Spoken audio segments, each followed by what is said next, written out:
Good afternoon, class. Good afternoon. Hello, and welcome. My name is, I am Melvilyn Scott. I'm a case manager for our substance abuse department, and because you are upcoming case managers in counseling, it was my job today to do a segment on motivational interviewing. You've all been going through different seminars, but today I have a specific assignment, okay? Welcome again. Now that I've introduced myself, I'd like to know who's in the class today. So I have these table tips. Please take it, put your name on it, and if you could, for me, please, write 2 things that you believe counselors face with regards to substance abuse. Some of the challenges. Take one, pass it down. Thank you so much. Just write your name on it and those 2 challenges that you believe counselors face.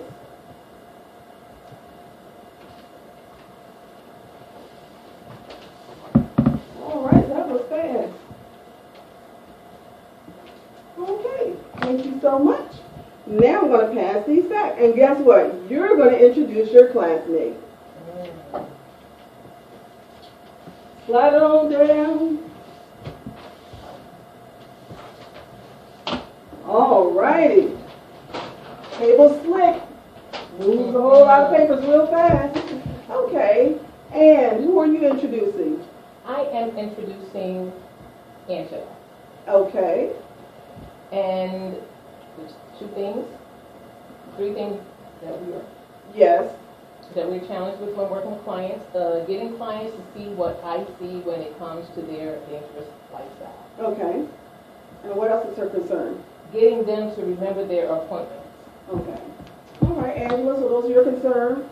And who are you introducing? I'm introducing Carolyn, and Carolyn's 2 concerns are getting them to their appointments, and the second one is getting them to listen when they finally arrive. All right, and who are you introducing? I'm introducing Valida, and 2 challenges are challenge with them just being on time and getting them to listen so that I can provide feedback. Okay, so you have the honor of introducing our one gentleman in the class. His name is Darnell, Okay, and he has issues. One of my challenges is not to take them lying to me personally, okay.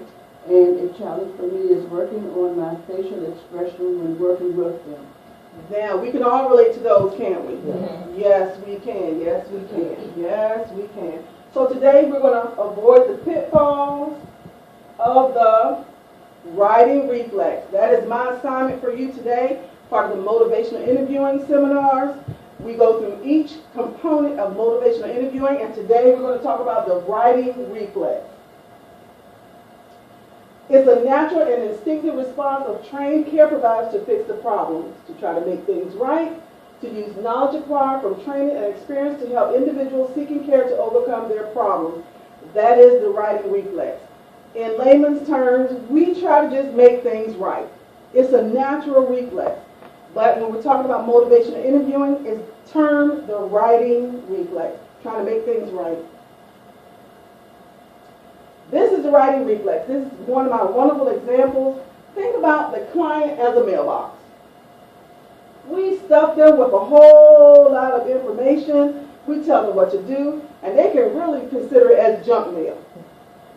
That's the writing reflex. We're giving them all this information. We're telling them what to do. We're telling them that they're going down the wrong road. However, hold on, come back. It's super sensitive. We're giving them all this information, but sometimes it's like junk mail. It's too much. And sometimes, even in your junk mail, there might be something in there important. However, we all just put it in one pile and we do what? We throw it away. Sometimes it's the same way with our clients. We give them so much information, they really don't want to go through all this stuff, so they put it in a pile and it's unwanted mail. Motivational interviewing is a technique in which you become a helper in the change process and you express acceptance of your client. Motivational interview. We're not trying to tell people what to do in motivational interviewing. Okay, this is one of the counseling techniques that you'll learn as up-and-coming counselors. My job again is to talk about the writing reflex today. It's a common reaction for counselors to make things right. That's why you started counseling. You want to help people. You want to help make things right. However, in motivational interviewing, it does not try to make things right. The counselor does not persuade, cajole, inform, prod, or in any way try to change the client's behavior. I like this graphic right here. We know which road they need to take. However, they want to take another road. Our job is not to force them down the right road, but to let them know we're here to support you. Even if you take the wrong road, I'm still here to support you. We don't always validate their wrong decisions, but we support them in their decisions. Because quite often, our clients have never had to make independent decisions on their own. They might have people in their lives always telling them what to do, but we support their independence. Today's activity will include me lecturing, but I'm not going to talk the whole time. You're going to participate, right? You're going to raise your hand, you're going to ask questions, interactive learning, and we're going to do some role playing. Yes and yes! Get excited about the role playing. Some people don't like role playing, but role playing is really critical to your success, especially in counseling. It'll help you think about some things, be proactive with regards to how you might respond to certain situations. So role playing really is critical to your success. Okay, our learning outcomes for today. You're going to be able to describe the writing reflex in motivational interviewing. Identify conversations when the writing reflex can hinder the counselor-client relationship. In addition, exhibit through role playing how to avoid exhibiting the writing reflex. Look at this cartoon for me. I'm going to just step back for a moment. I want you to look at the cartoon, just digest it. And we have some actors in the room today. We have some actors in the room. So, who would like to be the doctor? Me. Okay. Me. And we know who's going to be Hagar the Viking, right? Yeah. Okay, who would like to be the wife? Okay, so please read the parts for me. Doctor? Stop overeating, stop drinking, stop staying out late, stop fighting, stop worrying, stop eating sweets, and stop gambling. What did the doctor say? I don't know. I stopped listening. Ah, that'll make you chuckle. But if we put it in the context of the writing reflex, let's consider the cartoon and the underlying messages. There are underlying messages in that cartoon with regards to the writing reflex. So take a moment and jot down just two. This is class participation time. Just two that you can think of that would respond to the cartoon. So if you just write those down for me, that would be great. Just two.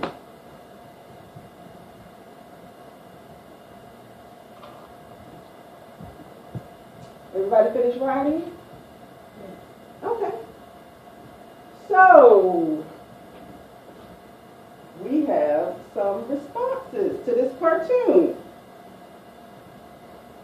So, Hagar. People don't like being told what to do. No, they do not. No, they do not like being told what to do. Is that part of the writing reflex that we're trying to avoid? Yes. Okay, we are. We are. Give me another one.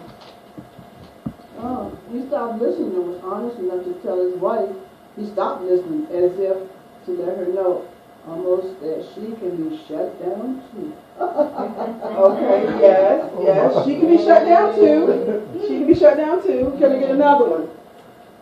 People just shut down when you tell them what to do. Yes, they do. Can we get one more? Just like Hagar was talking about, nobody likes being told what to do, even when they go pay money, because it costs money to go to the doctor, and then just ignore what they said by the way they said it. True. So even when people are paying their money, counselors, you're getting paid to see a client. They're paying you money, but they will shut you down if they're constantly being told what to do. So we have 4 guiding principles in MI, and when we start using jargon and counseling, after we've explained what a certain word or phrase is, we're going to start using initials. So when I say MI, we're talking about what? Motivational interviewing. So the 4 guiding principles in MI are rule, R-U-L-E. R, resist the writing reflex, that's very important. U, understand the client. L, listen to the client. E, empower your client. That's what counseling really is all about, empowering your client, not enabling. This E could easily transition to enabling. but we want to empower. Mhm. Okay? Okay. So we are right on track, and I have a short video that I'd like you to watch.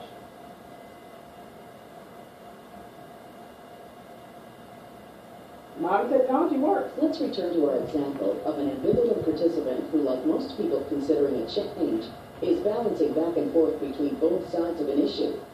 Perhaps they want to quit smoking, or eat more healthily. To an outside perspective, the choice between changing and not changing may seem clear. And of course, providers naturally want to encourage and argue for the healthier choice. However, when a provider takes up one side of the argument, the participant feels the shift in balance and wants to defend the opposite. The ambivalent participant doesn't start out voicing only one side of the issue. It's a natural reaction to a provider taking up the opposite half of the discussion.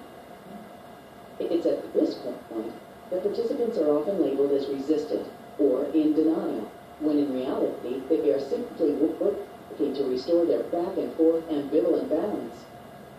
The provider worries that they haven't been clear enough, or perhaps haven't provided enough information. The participant responds in kind.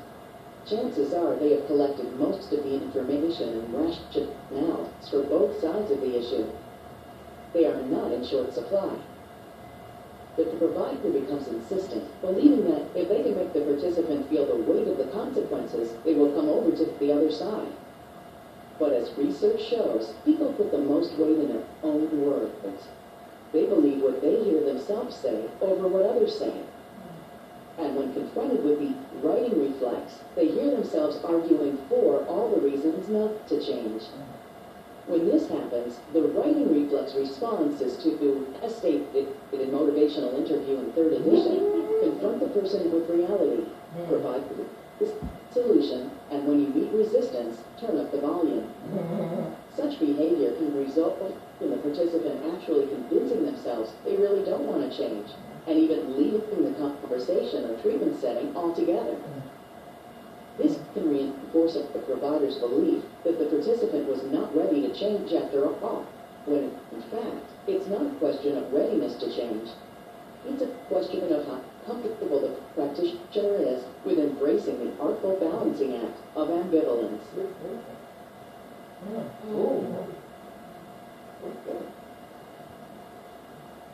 This is us with the writing reflex. Let's return to our example of an ambivalent participant who, like most people considering it, Time for an activity. Did you see the dumbbell falling on the person? Yeah. That's the writing reflex. They get dumped on, and it's so heavy that it just squashes them, and they tune us out. Okay? It's time for an activity. So,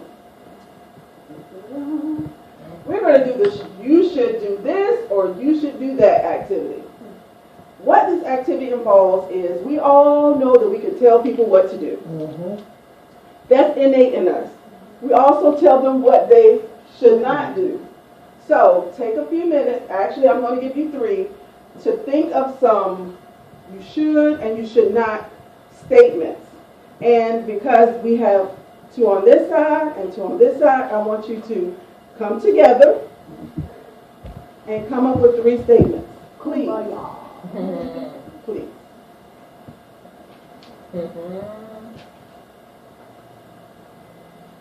Grandma up there is saying, you should do this or you shouldn't do that.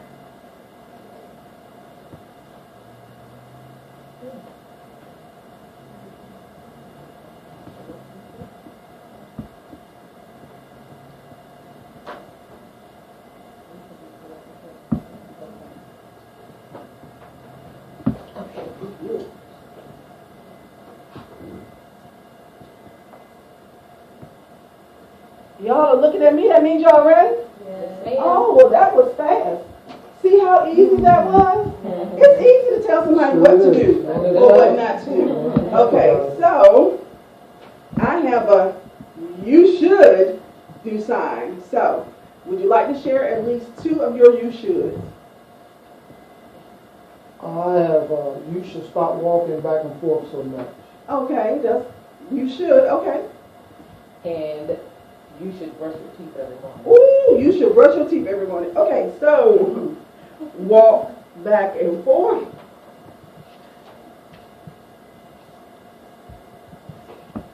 Brush your teeth. All righty. Do we have two on this side? We do. You should look for another job that pays more. Another job that pays more. And you should learn to listen. Oh, wow. To your country. Oh, see, you're trying to clean it up. You're trying to clean it up. Now that's the counselor coming out of you. You're trying to clean it up. Okay, so this is the you should side. Okay. What about the you should not? Since I started over here, I'm going to start over here. Two, you should not. You shouldn't smoke. You should not smoke. And another one. You shouldn't lie to your probation officer. Ooh, That's a good one. not lie to your P.O. Okay. And over here, can I get two? You shouldn't wear your clothes that fit so tight. Ooh. Clothes that fit so tight. Okay. You shouldn't call your girlfriend so many times. Okay. Call your girl They may need to be called. so many times. Now, we have some shoulds and should nots. Now, with all those statements, let's think about those. Do they sound judgmental? Put yourself in a counseling position. If you were a client and you use those statements to your client, would they sound judgmental? Yeah. Okay. But they were easy to come up with, weren't they? Yeah. Okay. Okay. Grandma, that's grandma talking. We just gave some grandma statements. Yeah. We want to talk about affirmation. Affirmation is a noun. It's the action or process of affirming something or being affirmed. How about this? Let's make it simple. Emotional support or encouragement. We want to affirm our clients. We don't always agree with them with every decision that they make, but we want to affirm them. Counselors are often sometimes the only people that will have supportive, how can I put this? Sometimes your clients look at you as the only support they have in their lives. So if you fit into the category of always that same person that's always being judgmental with them, you're just like everybody else. We have to stand apart. So we want to make sure that we're always affirming our clients. Now, just because we're affirming them doesn't mean that we're always agreeing with them. So when we come to situations, we talk about having a wonderful rapport with our clients. There are some days when, in fact, no matter what we said, what's just hello is going to make them mad. But we can do what we can to affirm them and do our part to make sure that we have a healthy relationship with our client. So we're going to choose one of these statements, okay, and we're going to convert it into a statement of affirmation. Okay? Now, I'm going to assign a number. Okay, everybody gets a number. And I want the even and the odd to get together. The even to get together and the odd to get together. Who has even, who has odd? Okay. Okay, so that means you're going to get up and move around. Okay. She will move on. Okay, good. I like you. Okay. Then I'll sit there. That gets your juices flowing. Now, Some people didn't move, but some people did. Yeah. They juice ain't flowing. That juice is not flowing? Okay, that's fine. So, we're going to turn some of these statements into affirming statements. Okay. Now, you're one group, you're another. Okay? Now, we have the you should. So with the you should, we have walk back and forth, brush your teeth, another job that pays more, and then listen. You're going to have the you should. Okay? Now, as we go forward, one person is going to make a statement about their hygiene or whatever statement you choose. We're going to talk about that because you're going to role play it out, counselor and client. So choose your statement. Your statements are not to smoke, not lie to your PO, clothes that fit too tight, and can you call your girlfriend too often. Choose a statement, turn it into something affirmative, and then we're going to role play. Okay? And I'm going to watch the time because when we get into these drama presentations, they can get deep. So I'm going to give you a moment to write your statement of affirmation, and then we're going to do some role playing.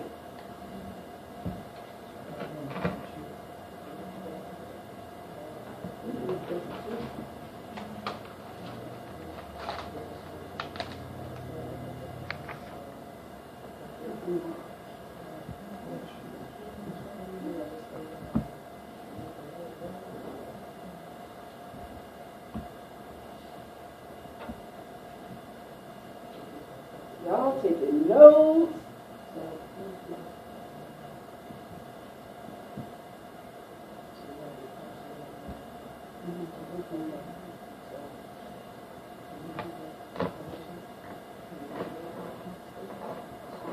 Well, here's some good suggestions. Yes. So you think you're ready to do some role play? This is the okay. So you already split. It's time to role play. So can I listen in? Because I know your counseling sessions are confidential, but this is role playing, and I would like to listen in on your role playing. Okay. So we're doing it. Yeah, you doing it separate. Oh, okay. So, let me make sure I understand. You choose one of these. All right. Say I'm the counselor. Yeah. This is the client. Yeah. So I'm gonna say, okay. All right. You call your girlfriend too many times. And it tells me that you really care about it because you call and check on it. So you do have something in you that cares about others. So that's a good thing. Thank you. That was turning that affirmation around. That was. Can I be honest? I really didn't know where you were going with that one. So I'm sitting here and I'm going, we're talking about affirmation, and he started out with, and sometimes our clients don't know where we're going with stuff either. So that was great. You turned that around. That was wonderful. Okay. Yes, because I want to make sure that I'm getting my learning objectives done, and I was kind of concerned, but you brought it together. Yes. You brought it together. Yes, sir. Another job that pays more? Well, let's look at the word job. Job means you get money. And sometimes it may not mean that you get more money, but at least you have a job.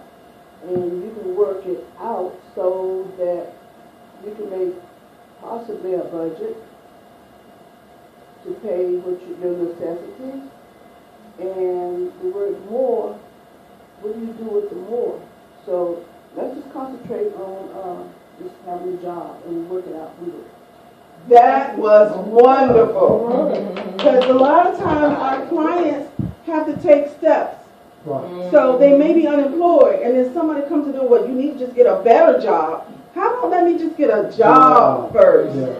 Get my foot in the door. So do we see how we can turn that writing reflex into you need to go get a job or you should go get a job into I just appreciate the fact that you now have a job or that you're interviewing to get a job. The writing reflex is great when we understand that it exists, but how do we turn those shoulds and should nots around? It's important, and we do it all the time. We do it all the time. So we're going to wrap it up. We talked about the writing reflex. We talked about the do's and don'ts, the shoulds, the should nots, how to go about developing a closer relationship with your client, developing a rapport by not using the writing reflex. We understand that it exists. And I'd like to know if we have any questions or concerns. Yes. In counseling, is it important that the counselor take a look at themselves because there might be some character flaws in them, and sometimes they portray it to the client. Yes, and you're going to discuss that as well. With regards to the writing reflex, a lot of times it is dependent on your personality. With regards to you always being the type of person that always want to tell people what to do. And quite often, sometimes we have to be honest, people get into counseling for the wrong reason. And that's just to tell people what to do. But we're going to use that writing reflex to avoid that pitfall. Our goal is to help our clients and to empower them. So you're going to remember the rule, resist the writing reflex, understand our clients, right? Listen and empower. All right, so we all know about the writing reflex. Yes. All right, thank you so much for your time. Your next seminar will be on another component of motivational interviewing. Thank you so much for your time. Thank you. And I can't go out without saying thank you very much. Thank you. All right, thank you so much. All right. You was so smart. Oh.